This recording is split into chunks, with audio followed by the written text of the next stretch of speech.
नमस्कार दोस्तों, जय अम्बे। आज नवरात्रि का प्रथम दिवस। हर बार कुछ न कुछ नई नई बात लेके जो मेरी ज्ञान में है, मेरी समझ में है, जो मैं समझती हूँ वो आप तक पहुँचाने की कोशिश कर रही हूँ। इस 9 दिवस दिन में हम लोग महाकाली के बारे में बात करेंगे। माँ का एक ऐसा स्वरूप जिसे भयानक, क्रूर, विनाशक और अंधकारमय ऐसा माना जाता है, पर सच में ऐसा नहीं। माँ विनाश को करने वाली है, विनाश को दूर करने वाली है। माँ अंधकार को दूर करने वाली है। और महाकाली की उत्पत्ति ही इसीलिए है कि वे अशुभ को दूर करे और राक्षसों का संहार करे। तो उस काली माँ की अलग अलग मंदिरों की बातों के बारे में इस बार हम बात करेंगे। आज पहले बात करते हैं कलकत्ता की हुगली नदी पर जो स्थित है, जो आज सबसे बड़ा काली का मंदिर माना जाता है, ऐसा दक्षिणेश्वर काली मंदिर। आज वो मंदिर 2200 एकड़ के विस्तार में स्थित है और लोग जात जात के तरह तरह की बातें बनाते हैं, पर उस जगह का महिमा आज इतना बड़ा है कि वहाँ लोग जाने के लिए उत्सुक रहते हैं। परंतु उनके निर्माण की जो कथा है वो शायद लोगों तक नहीं पहुँची।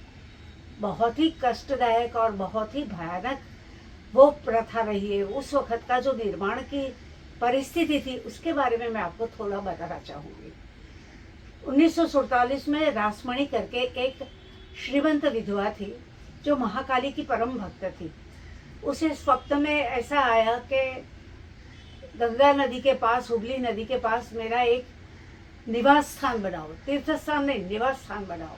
और माँ की ये बात सुन के रासमणी जी ऐसी चौंक के उठ के गई। उसने लगा कि माँ सच में आई है, वो स्वप्न नहीं लगा, वो तादृश्य है, ऐसा ही उन्हें लगा। दूसरे ही दिन बाकी सब काम छोड़ के रासमणी जी ने ये काम का आरंभ किया। उन्होंने लोगों को जगह जगह पर जगह ढूंढने के लिए माँ का मंदिर बनाओ ये सोचकर एक जगह ढूंढने के लिए भेजा, पर किसी को कहीं जगह नहीं मिली। माँ ने जैसा बताया था ऐसा एकांत जगह उनको चाहिए थी। रासमणी जी खुद जब ढूंढने निकली तो बहुत ही दूर दूर तक उन्होंने देखा कि एक ऐसा विस्तार था, वहाँ पर लोगों का आना जाना बहुत कम था। लोग मानते थे कि वो अशुभ जगह है। वो जगह पर जाते ही उनके मन से आवाज़ आई कि यही माँ का निवास स्थान है, यही माँ का निवास स्थान है, ये माँ का आदेश है। ऐसा समझकर उन्होंने वहीं पर वो जमीन खरीद के निर्माण की शुरुआत की। लोगों ने बहुत रोका कि यहाँ तो पहले तांत्रिकों का डेरा रहता था, बहुत सारे तांत्रिक वहाँ अपना जान गंवा चुके हैं, सिद्ध नहीं कर सके। पर रासमणी ने ये बात नहीं सुनी। उन्होंने बोला कि माँ का जो आदेश है वही मैं करूँगी। निर्माण की शुरुआत हुई, कारीगरों को बुलाया गया। जब खुद काम किया गया तो कई तरह तरह की हड्डी निकलने लगी, तरह तरह की आवाज़ें होने लगी, लोगों को अंधकार दिखाने लगा एकदम। या तो वहाँ कोई औजार जो पड़े थे वो गायब होने लगे, कई लोग तो डर के मारे वहाँ बेहोश हो गए। कारीगर लोग वहाँ काम छोड़ के चले गए।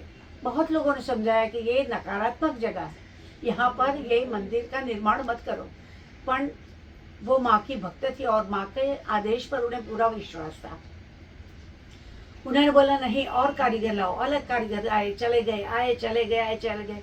ऐसे करते करते निर्माण की शुरुआत हो गई और 7 साल तक ये काम चला। और मंदिर की पूर्ण स्थिति आज जो देख रहे हैं वो 7 साल तक चली। इस दरमियान में उन लोगों ने बहुत से अनिष्टों का सामना किया, बहुत सी कड़वाहटें देखी, बहुत से नकारात्मक ऊर्जाओं को देखा। कई लोगों ने तो ऐसा बोला कि हमने धुएं में उड़ते हुए लोगों पे की रूहों को भी देखा है। एक संत महंत ने रासमणी जी को कहा कि यहाँ तांत्रिकों का डेरा था, इसलिए आप यहाँ पूजा कराओ, ये जगह की भयानकता दूर करो, कम करो। रासमणी जी ने तांत्रिकों को बुलाया, महंतों को बुलाया, यज्ञ करने वालों को बुलाया, पवित्र ब्राह्मणों को बुलाया। ये सब विधि एक साथ में करते हुए वो जगह एकदम नकारात्मक से अच्छी ऊर्जा वाली बन गई। और लोगों ने बोला कि हवन करते करते उन्होंने कई ऊर्जाओं को, कई रूहों को निकलते हुए भी देखा है। ये उनकी निर्माण की कथा है। निर्माण हो जाने के बाद किसी ने कहा कि यहाँ ऐसे महर्षि, ऐसे पुजारी की स्थापना करो कि जो माँ को सच्चे दिल से चाहता हो। उसी दरमियान गदाधर चट्टोपाध्याय करके एक लड़का, युवान लड़का आया जो माँ को परम भक्त था, माँ के पीछे पागल था। माँ माँ माँ के सिवा उसके मुंह पे कुछ नहीं रहता था। रासमणि जी ने उनको पुजारी बनाया, जो आगे जाके रामकृष्ण परमहंस के नाम से प्रसिद्ध हुए। हम उसे रामकृष्ण परमहंस के नाम से ही जानते हैं। और जैसे ही वो अंदर आए मंदिर में, उन्होंने देखा कि ये तो माँ का निवास स्थान है। इनके मुंह से निकल गया, ये मूर्ति का स्थापना नहीं, ये माँ का निवास स्थान है। यहाँ तो माँ बसेगी, यहाँ तो माँ रहेगी। जिस दिन मूर्ति स्थापना की पूजा का दिन आ गया, कहते कि उनके पीछे की जो दीवार थी, वो दीवार के पूरी गीली हो गई और पीछे से बहुत बड़ा धुआं निकलने लगा। माँ की मूर्ति जैसे ही स्थापित हुई तो किसी ने कहा कि वहाँ पीछे अघोरी तांत्रिक का आश्रम था, जो माँ को, काली को अपने वश में करने के लिए सालों से काम करता रहा। पर जैसे ही मूर्ति की स्थापना हुई, वो आश्रम भी जल के खाक हो गया, वो तांत्रिक भी जल के खाक हो गया। माँ की मूर्ति की स्थापना करते करते रामकृष्ण परमहंस 14 आंसू से रो पड़े कि माँ मैं तेरे पास आया, माँ मैं तेरे पास आया। माँ की परम भक्ति उनको एक बहुत बड़ी श्रद्धा दे दी। उनकी भक्ति, उनकी पूजा, उनकी आस्तिकता, उससे जो वातावरण में भयानकता थी, जो नकारात्मक था, वो बिल्कुल ही चली गई और एक भक्ति का भाव उत्पन्न हुआ। रामकृष्ण परमहंस कहते थे कि मैं तो माँ से बात करता हूँ, माँ मेरे से रूठती है, मैं माँ से मनाता हूँ, माँ को बातें कराता हूँ, हंसाता हूँ। लोग पहले तो उनकी बातों को नहीं मानते, पर जब गर्भगृह में माँ की मूर्ति को निवाला प्रसाद खिलाने रामकृष्ण थाली लेके जाते थे तो दरवाजे बंद करते थे। एक बार उनकी पत्नी शारदा देवी ने गलती से दरवाजा खोल के देखा तो वहाँ माँ सामने बैठी थी और रामकृष्ण उनको निवाला करा देते। ये बहुत लोगों की कही और सच्ची घटना है। रामकृष्ण परमहंस आज भी लोग मानते हैं कि उनकी रूह माँ के आसपास ही घूमती है। वो जहाँ पर गर्भगृह के पास कमरा था, वहाँ माँ की साधना करते थे। वो रूम कमरा आज भी वहाँ वही सब साधनों के साथ है। और कोई कहते हैं कि वहाँ से कभी कभी चमत्कारिक आवाज़ आती है, कभी कभी माँ का तेजपुंज दिखता है, कभी कभी स्तोत्रों माँ के आते हैं। ऐसे कई बार कई लोगों को ने सुना है। धीरे धीरे करते करते ये स्थान एकदम पवित्र हो गया। रामकृष्ण परमहंस के परम भक्त, परम शिष्य विवेकानंद जी एक बार वहाँ आए थे। उनको बहुत आर्थिक तकलीफ थी। उन्होंने रामकृष्ण जी से कहा, माँ को कहो मुझे मदद करे। रामकृष्ण ने बोला, आप ही बोलो। पर देखिए कि जितनी बार विवेकानंद माँ के पास गए धन मांगने, उनके मुँह से एक ही वाक्य निकले, माँ मुझे ज्ञान दो, माँ मुझे भक्ति दो, माँ मुझे ज्ञान दो, माँ मुझे भक्ति दो। विवेकानंद समझ गए कि माँ मुझे यही देना चाहते हैं। और आज ये बात सच है। विवेकानंद का नाम एक ज्ञानी, एक सिद्ध, एक समृद्ध, उच्च कक्षा के आत्मा वाले एक इंसान के रूप में हम लोगों ने देखा है। दोस्तों, आज कहते हैं कि लोग माँ की ये पूजा अर्चना करते हुए एक सकारात्मक ऊर्जा हम वहाँ देख सकते हैं। आज हजारों लोग वहाँ जाते हैं, पर ये स्थान भक्ति मूर्ति करने के बदले सिद्ध पीठ है। आप जो विश्वास से जाते हो आपकी सिद्धि मिलती है।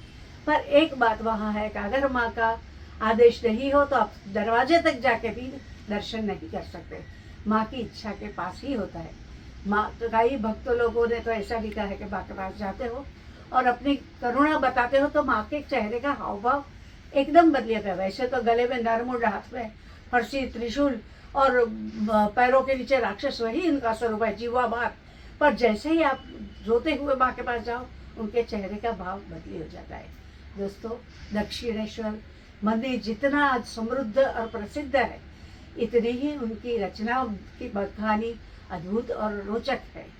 आपसे निवेदन है कि आप जब भी कलकत्ता जाओ तो ये मंदिर का दर्शन करने की जो अगर सुविधा मिल जाए तो कभी नहीं चूकना। एक सकारात्मक ऊर्जा का आपको अनुभव होगा, माँ की जीवंतता का अनुभव होगा।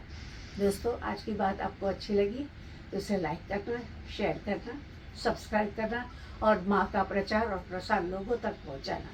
चलिए, आज की ये पहली कथा आपको अच्छी लगी होगी।